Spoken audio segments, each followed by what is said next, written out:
Nasci em um pequeno vilarejo do Cerrado brasileiro. Quando criança, minha família se reunia à noite de lua cheia com vizinhos. Sentados à beira de uma fogueira, contávamos histórias de terror. Já na idade de pré-adolescente, já consciente de tudo que via e ouvia, tive alguns contatos com o sobrenatural. Hoje, com 82 anos, vivo perambulando em noites de lua cheia e só me resta contar histórias de tudo que já vi e ouvi. Então, venham meus netos, sentem-se em volta da fogueira, que o vô Chico vai contar uma história para vocês. Você já se perdeu no meio de uma floresta densa e silenciosa, onde o único som que se ouve é o vento cortando as árvores?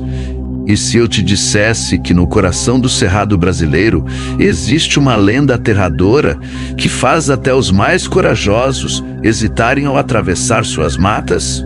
Uma história tão misteriosa e assustadora que até hoje muitos evitam se aventurar por essas terras após o cair da noite.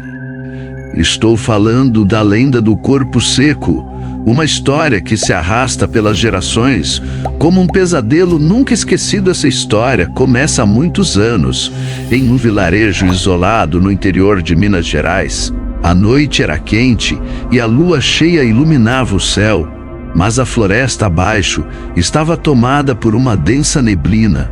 Era como se a noite tivesse se encarregado de esconder os mistérios daquelas terras. E dizem que quando a neblina está mais espessa, é sinal de que ele está por perto, observando o corpo seco. Joaquim era um homem como qualquer outro, mas com algo peculiar. Ele sempre se afastava dos outros, andava só, em silêncio, pelos campos e matas, e sua presença causava estranheza a seu olhar, vazio e distante. Parecia refletir uma alma perdida, incapaz de sentir remorso. Mas o que tornava Joaquim realmente temido e desprezado por todos era a maldade que ele cultivava. Ele não só maltratava as pessoas ao seu redor, como também agia de maneira cruel até com sua própria mãe. Era comum ouvir relatos de como ele a agredia, gritando e até batendo nela sem motivo algum, apenas por prazer. Aqueles que eram testemunhas dessa violência diziam que seus olhos se tornavam frios e desumanos, como se ele estivesse mais perto de uma fera do que de um ser humano. E sua mãe, coitada, era uma mulher bondosa e frágil, que sofria calada sem conseguir fazer nada para se proteger. Joaquim era uma pessoa sem limites. As maldades que praticava não tinham piedade. Ele atormentava os mais fracos, mentia, roubava e espalhava o sofrimento por onde passava sua crueldade. Parecia não ter fim, mas ele não ligava para o que os outros pensavam. Ele acreditava que nada poderia pará-lo, que ninguém tinha o poder de puni-lo. Com o tempo, suas ações começaram a se tornar mais audaciosas e impiedosas. As pessoas que cruzavam seu caminho, mesmo as mais inocentes, eram vítimas de sua natureza traiçoeira. Ele se tornou um homem solitário, sem amigos, mas com uma capacidade incomum de enganar os outros e sempre se saindo ileso. Como se tivesse uma proteção sobrenatural, havia algo inquietante em sua presença. As árvores pareciam se curvar quando ele passava, e os animais, temendo sua energia, desapareciam de sua rota. Mas Joaquim nunca se importou com os sinais do mundo ao seu redor. Sua vida foi construída sobre a maldade, e ele seguiu em frente, como se fosse intocável. Como se o destino não pudesse alcançá-lo. Então, algo aconteceu. Joaquim morreu. Mas sua morte não foi como as outras. Quando ele fechou os olhos pela última vez, ninguém podia fazer o que normalmente seria feito: enterrá-lo de acordo com os ritos. Dar-lhe o descanso merecido. O céu, com suas estrelas brilhando no alto, não aceitou sua alma, e o inferno, onde os pecadores encontram sua justiça, também o rejeitou. O corpo de Joaquim foi simplesmente rejeitado pela terra. Ele foi colocado em um túmulo improvisado, mas ao invés de afundar na terra, seu corpo foi jogado de volta para fora, como se a própria natureza o expulsasse. Nenhum sacerdote, nenhuma oração, nenhuma oferenda, nada pôde mudar aquele destino. Seu corpo, então, começou a secar, a ressecar como se fosse uma planta murcha sob o sol impiedoso.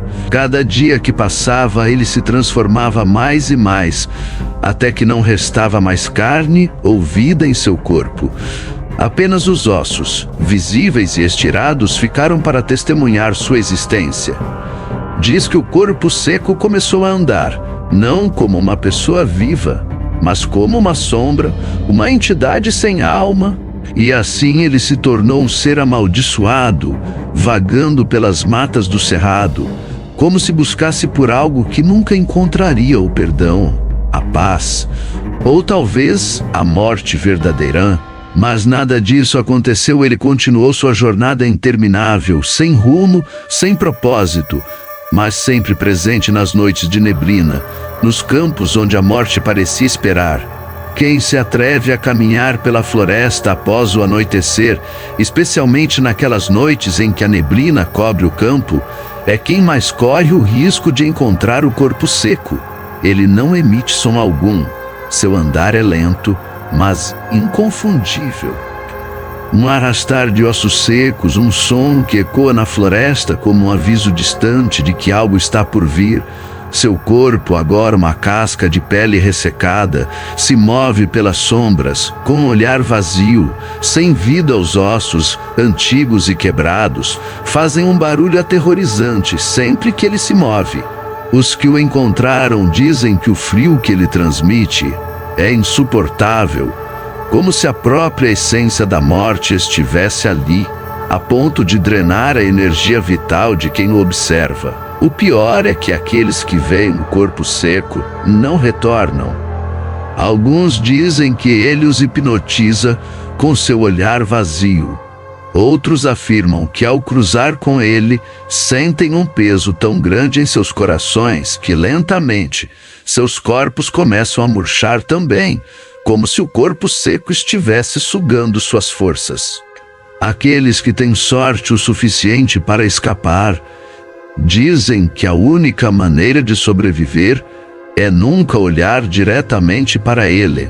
O olhar é a chave de sua maldição, e quem se atrever a encará-lo de frente estará condenado. Vários relatos surgiram ao longo dos anos, de caçadores que entraram na mata e nunca mais retornaram. Eles ouviram os passos pesados, o som seco das folhas e galhos quebrados sob um peso invisível. Os que ousaram continuar falam de uma sensação de desespero, de um medo indescritível que toma conta do corpo, como se tudo estivesse desmoronando ao seu redor. Outros, mais corajosos, tentaram enfrentá-lo, mas nunca mais foram vistos. E assim o corpo seco continuou sua busca solitária, vagando por aqueles campos desolados, esperando por mais almas perdidas. Mas o que seria o corpo seco? Um espírito vingativo que ainda busca justiça por suas maldades? Ou uma entidade amaldiçoada, condenada a vagar eternamente em busca de vítimas? Alguns dizem que ele carrega dentro de si a maldição de sua vida terrível. Outros acreditam que ele é a própria representação da morte, tentando lembrar aos vivos das consequências de seus próprios pecados. Dizem que ele aparece com mais frequência durante as tempestades, quando os trovões ecoam e o vento corta as árvores, como um sinal de que algo está por vir. Outros, mais supersticiosos, acreditam que ele é o guardião das florestas, punindo os que ousam atravessar seus domínios. E você tem coragem de se aventurar por essas terras desoladas, onde o corpo seco ainda caminha? Quando a lua cheia brilha no céu e a neblina toma conta da floresta, lembre-se: nunca olhe diretamente para ele. Caso contrário, talvez você nunca mais volte. E se você já teve algum encontro com o corpo seco, deixe sua história nos comentários. Quem sabe ela não seja a próxima a ser contada. Se você gostou dessa história e quer ouvir mais lendas como essa, não se esqueça de dar aquele like, se inscrever no canal para não perder nenhum vídeo.